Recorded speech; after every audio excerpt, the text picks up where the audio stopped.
أعوذ بالله من الشيطان الرجيم بسم الله الرحمن الرحيم وما نريهم من آية إلا هي أكبر من أختها وأخذناهم بالعذاب لعلهم يرجعون وقالوا يا أيها الساحر ادع لنا ربك بما عهد عندك إننا لمهتدون فلما كشفنا عنهم العذاب إذا هم ينكثون صدق اللہ العظیم۔ پچھلی آیات میں اللہ رب العزت نے سیدنا موسیٰ کلیم اللہ علی نبینا وعلیہ الصلاۃ والسلام کا تذکرہ کیا تھا کہ حضرت موسیٰ علیہ الصلاۃ والسلام کو فرعون اور فرعون کے درباریوں کے پاس ہم نے بھیجا اور معجزات کے ساتھ بھیجا، تو فرعون اور فرعون کے درباریوں نے معجزات کا مذاق اڑایا، معجزات کا مذاق بنایا، معجزات کا بھی مذاق بنایا اور سیدنا موسیٰ کلیم اللہ علی نبینا وعلیہ الصلاۃ والسلام کا بھی مذاق بنایا۔ تو آج کی آیت میں اللہ رب العزت نے یہ بات بیان فرمائی کہ معجزات کا جب ان لوگوں نے مذاق بنایا ہے تو ہم نے کیسے کیسے عذابات ان کے اوپر مسلط کیے ہیں۔ ایک بات اپنے لوگ ہمیشہ کے لیے اپنے دل دماغ کے اندر محفوظ کر لے، حق جل مجدہ اپنے بندوں پر بے انتہا مہربان ہے، بہت زیادہ محبت کرنے والا ہے۔ یہی وجہ ہے کہ اللہ رب العزت ہر چیز پر مکمل قادر ہونے کے باوجود اپنے بندوں سے جلدی انتقام نہیں لیا کرتا، انہیں ڈھیل پر ڈھیل دیا کرتا ہے، چھوٹ پر چھوٹ دیا کرتا ہے، سمجھاتا رہتا ہے حضرات انبیاء کرام کے ذریعے سے، آسمانی کتابوں کے واسطے سے، لیکن بندے جب ہر حد پار کر جایا کرتے ہیں تب جا کر کے اللہ رب العزت عذاب کے اندر گرفتار کیا کرتا ہے، اور بعضوں کے ساتھ ایسا معاملہ کیا کہ عذاب کے اندر گرفتار کیا پھر رہائی دے دی، چھٹکارا دے دیا کہ یہ لوگ سمجھ جائیں، پھر نہیں سمجھے پھر عذاب کے اندر مبتلا کیا، پھر عذاب کو اٹھا لیا تاکہ یہ لوگ اب نہیں اب جاگ جائیں۔ لیکن جب لوگ یہ طے کر کے بیٹھ جایا کرتے تھے کہ ہمیں جاگنا ہی نہیں ہے تو اللہ رب العزت ایسے نافرمان، ظالم، جابر، سرکش انسانوں سے اس روئے زمین کو پاک کر دیا کرتا تھا، ان لوگوں کو ہلاک کر کے۔ تو آج کی آیات کریمہ میں اللہ رب العزت نے انہی چیزوں کا تذکرہ کیا کہ موسیٰ اور قوم موسیٰ نے جب حضرت موسیٰ علیہ السلام کا اور ان کے معجزات کا مذاق اڑایا ہے تو ہم نے ان کو عذاب کے اندر کیا کیا؟ مبتلا کیا۔ اور کیسے عذاب کے اندر مبتلا کیا؟ ایسا نہیں کہ عذاب بھیجا اور سب کو تہس نہس کر کے رکھ دیا، عذاب بھیجا، کچھ دن ان کے اندر گرفتار رکھا، پھر عذاب کو اٹھا لیا تاکہ یہ لوگ اب کیا آ جائیں؟ ہوش میں آ جائیں۔ لیکن قوم فرعون ہوش میں آنے کے لیے تیار نہیں تھی، تو اللہ نے بیان فرمایا وَمَا نُرِيهِم مِّنْ آيَةٍ إِلَّا هِيَ أَكْبَرُ مِنْ أُخْتِهَا، ہم ان کو جو نشانی دکھلاتے تھے وہ دوسری نشانی سے بڑھ کر ہوتی تھی، اور ہم نے ان لوگوں کو عذاب میں پکڑا تھا تاکہ وہ اپنے کفر سے باز آ جائیں۔ کیا نشانی تھی؟ نشانی سے مراد عذاب تھا۔ کیا تھا؟ عذاب۔ قرآن کی بعض آیات کی تفسیر کیا کرتی ہیں، بعض آیات کی تفاسیر کیا کرتی ہیں، اور یہ قرآن کی سب سے عمدہ تفسیر مانی گئی ہے، سب سے عمدہ تفسیر مانی گئی ہے۔ قرآن کی تفسیر کس سے ہو؟ قرآن سے ہو، یا تو قرآن کی تفسیر احادیث مطہرہ سے ہو۔ قرآن جن پر نازل کیا گیا وہ ذات اقدس کیا کرے؟ تفسیر کرے کہ اس کا مطلب یہ ہے، یا تو پھر قرآن کریم کی تفسیر آثار صحابہ سے ہو کہ صحابہ کرام رضوان اللہ تعالی علیہم اجمعین نے اس کی کیا تفسیر بیان کی ہے۔ بس یہ تین قسم ہے تفسیر کی۔ چوتھی قسم قرآن کی تفسیر اپنے دماغ سے کرنا، یہ سراسر گمراہی اور ضلالت ہے۔ اس سے بڑی گمراہی کوئی اور نہیں ہو سکتی۔ جناب محمد رسول اللہ صلی اللہ علیہ وسلم نے ارشاد فرمایا، اگر کسی نے قرآن کریم کی تفسیر اپنے دماغ سے کی، ان اصابہ، اگر اس نے صحیح بھی کیا پھر بھی اس کو گناہ ملے گا۔ کیوں؟ قرآن کو آپ نے اتنا ہلکا کیوں سمجھ لیا کہ قرآن میں اپنا مائنڈ لگانا کیا کر دیا؟ آپ نے شروع کر دیا۔ اسی لیے ہمیشہ اپنے لوگ اس بات کو دماغ میں محفوظ رکھیں۔ بعض لوگ آج بھی ہماری سمجھ سے اس کا مطلب یہ ہے، ارے آپ کی سمجھ کیا ہے بھائی؟ آپ ABCD نہیں سمجھ پا رہے ہو، قرآن کیسے آپ سمجھ پاؤ گے؟ لیکن اپنی عقل کا گھوڑا اپنے لوگ دوڑانا کیا کر دیتے ہیں؟ شروع کر دیتے ہیں۔ تو قرآن کی تفسیر قرآن سے ہو، یہ A1 نمبر کی تفسیر ہے، سب سے اعلیٰ درجہ تفسیر کا یہی ہے۔ تو اللہ نے جو یہاں یہ بیان فرمایا کہ ہم نے ان کو نشانیاں دکھلائیں، یہ در حقیقت اس سے مراد عذاب ہے۔ کیا عذاب تھا؟ اللہ نے دوسری آیت کے اندر اس کا تذکرہ کیا، سورہ اعراف کے اندر، سورہ اعراف، اور غالباً آیت نمبر 133 ایک آیت ہے، فارسلنا علیہم الطوفان والجراد والقمل والضفادع والدم آیات مفصلات فاستکبروا وکانوا قوما مجرمین۔ اللہ فرماتا ہے ہم نے ان پر طوفان بھیجا۔ کیا بھیجا؟ جب ان لوگوں نے حضرت موسیٰ اور معجزات موسیٰ کا انکار کیا، مذاق بنایا، مذاق اڑایا، استہزاء کیا، تو اللہ رب العزت نے پکڑ کی۔ وہ بھی زبردست پکڑ نہیں، ہلکی سی پکڑ۔ کیا کس انداز سے پکڑ کی؟ ان لوگوں پر طوفان بھیج دیا۔ تفسیر مظہری کے اندر قاضی ثناء اللہ پانی پتی رحمت اللہ علیہ، رئیس المفسرین سیدنا عبداللہ ابن عباس رضی اللہ تعالی عنہما کے حوالے سے لکھا کرتے ہیں کہ رئیس المفسرین سیدنا عبداللہ ابن عباس رضی اللہ تعالی عنہما فرماتے ہیں یہاں طوفان سے مراد آبی طوفان تھا۔ اپنے معاشرے کے اندر اگر کوئی کہے فلاں جگہ طوفان آیا ہے تو اپنے لوگ کیا سمجھیں گے؟ ارے بولو بھائی، ہوا نا، ارے یہی سمجھیں گے نا کہ اگر کوئی کہے فلاں جگہ طوفان آ گیا تو سمجھیں گے کیا؟ تیز ہوا آئی۔ عبداللہ ابن عباس کہتے ہیں کہ قرآن نے جس طوفان کا تذکرہ کیا ہے وہ صرف ہواؤں والا طوفان نہیں تھا، وہ سیلابی طوفان تھا۔ جیسے بولیں گے سیلاب آ گیا تب کیا سمجھیں گے؟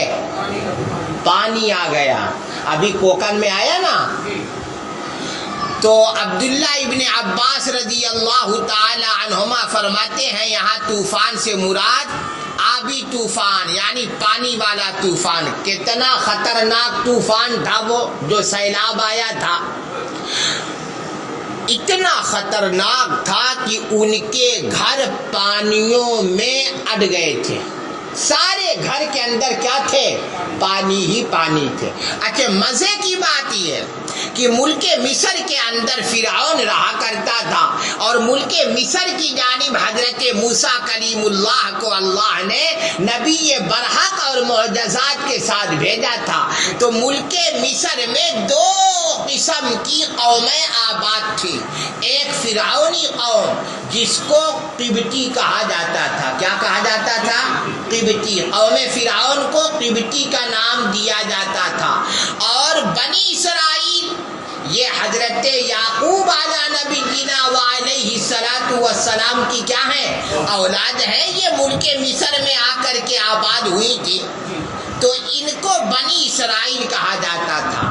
اور وہ جو بستیاں تھیں ملک مصر کے اندر، تو بستیوں میں یہی چلا کرتا ہے جیسے آج بھی ہمارے معاشرے کے اندر یہ مکان میں یو پی والا ہے، سامنے والے مکان میں ارے کون ہے بھائی؟ بامبے والے ہیں، کوکن والے ہیں، بھساول والے ہیں، بجنور والے ہیں. ارے یہی سب ہوتا ہے نا. ہاں، وہ کم بستیاں یا کم بلڈنگیں ایسی ہوتی ہیں جہاں ایک نیچر کے لوگ رہتے ہیں. جیسے یہ سہانا کمپلیکس ہے نا، وہاں صرف شیعہ رہیں گے. دوسرے لوگوں کو وہ لوگ بیچتے ہی نہیں. ہاں، سہانا میں رہنے کے لیے شرط کیا ہے؟ شیعہ ہونا.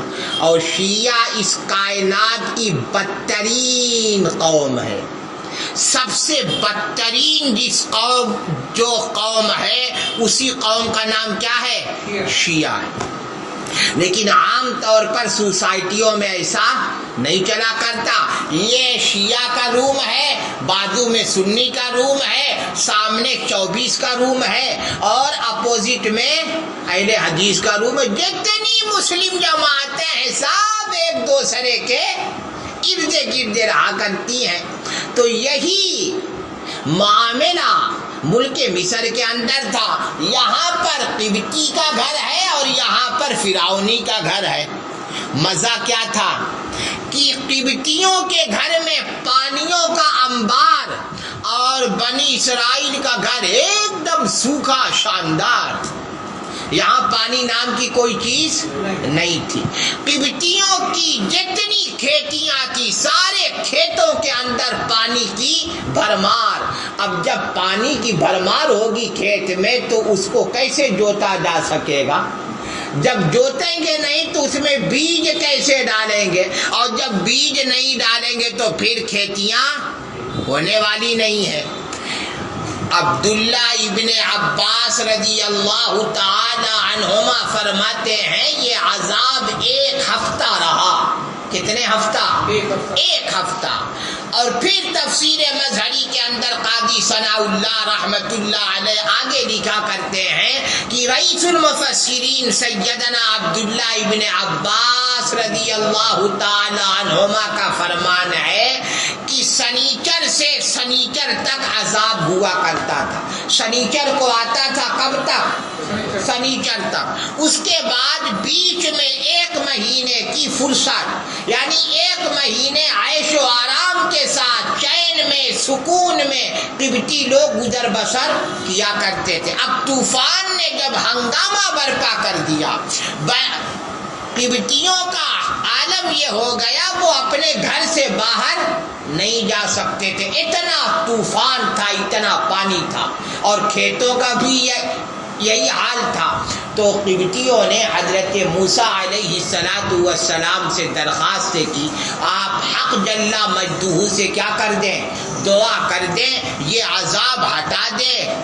تو ہم لوگ کیا لے کر کے آئیں گے؟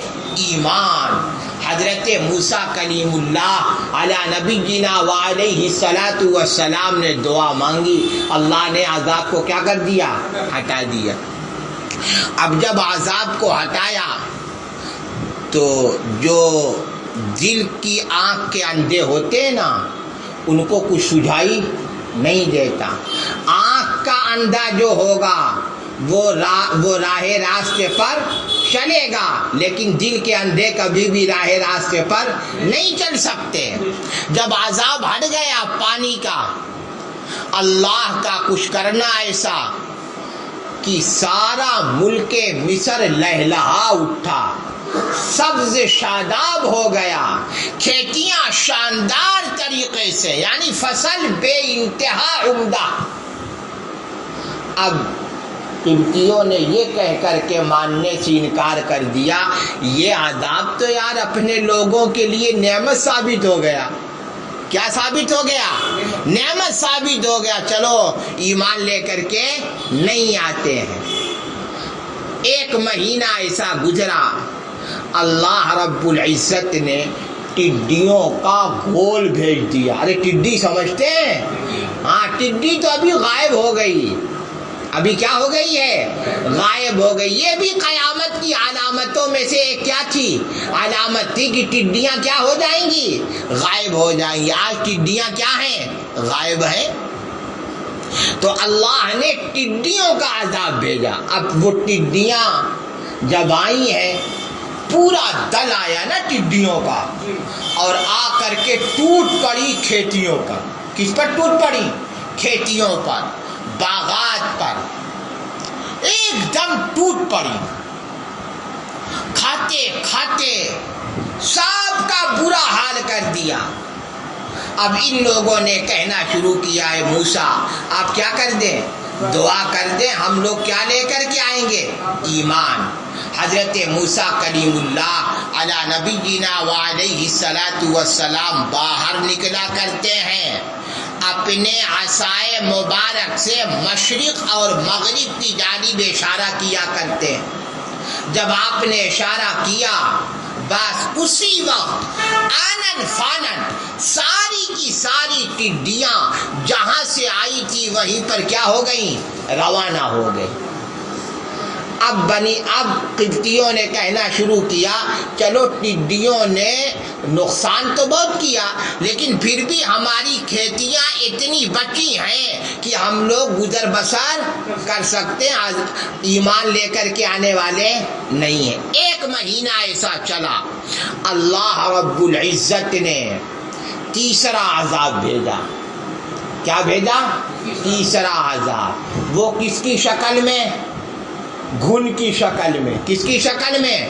ارے گھن کے کیڑے ہوتے ہیں نا، چاٹ جایا کرتے، دیمک جس کو بولتے ہیں۔ کیا بولتے ہیں؟ دیمک۔ وہ ساری کھیتیوں کو چاٹنا شروع کیا، یہاں تک کہ ان کی بوریوں میں اور جہاں پر وہ راشن رکھا کرتے وہاں پر سب داخل ہو گئے۔ وہ تو آنن فانن سب کو کیا کر گئے؟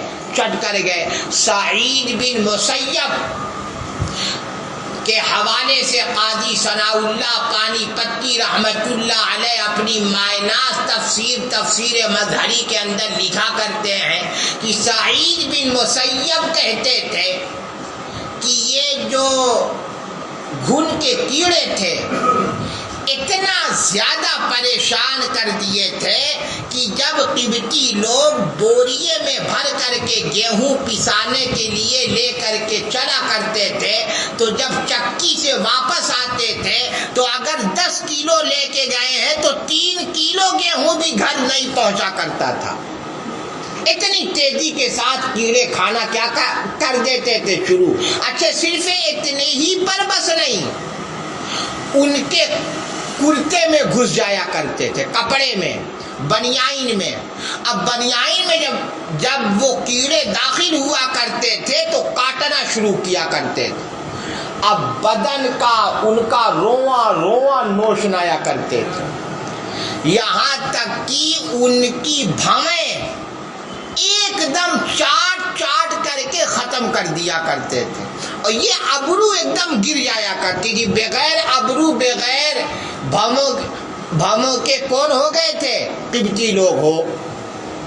اب جب اتنی زیادہ پریشانی آئی تو ان لوگوں نے پھر کہا موسیٰ علیہ الصلاۃ والسلام سے کہ آپ دعا کر دیں اور ہم لوگ ایمان لے کر کے آئیں گے۔ اللہ نے حضرت موسیٰ کی دعا کو قبول کیا، وہ عذاب ہٹا دیا۔ اب یہ اتنی بے حس قوم، وہی مرغے کی ایک ٹانگ، نہیں لانا ہے تو نہیں لانا ہے۔ اللہ نے پھر چوتھا عذاب بھیجا میڈک کی شکل میں۔ کس کی شکل میں؟ میڈک کی شکل میں۔ اب میڈک کتنے ہوتے تھے؟ میڈک ان کے کھانوں میں، کہاں پر؟ کھانوں میں، پانی میں۔ اب وہ گلاس میں پانی لے کر کے بیٹھے 2-4 میڈک،